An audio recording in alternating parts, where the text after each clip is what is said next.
We saw this huge slump in chip makers yesterday. Nvidia fell, AMD fell. This is all after markets, Rebecca, on that Wall Street Journal story about new curbs on exports from these AI chip makers. What exactly is being discussed here, Rebecca?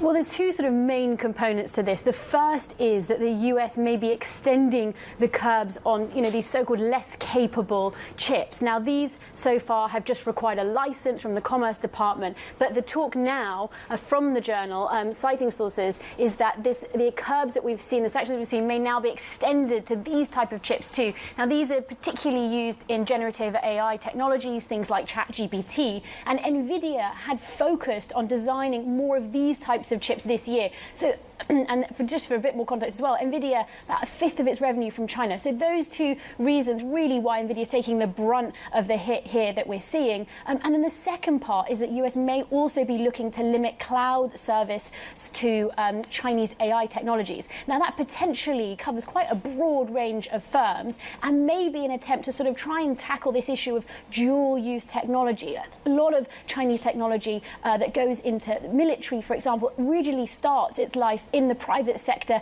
in civilian use. And so that may be an attempt to seek that the risk here, which BI analysts have highlighted too, is that unless these types of curbs are really enforced very rigorously, China has been quite effective in figuring out innovative ways to sort of get around these types of restrictions.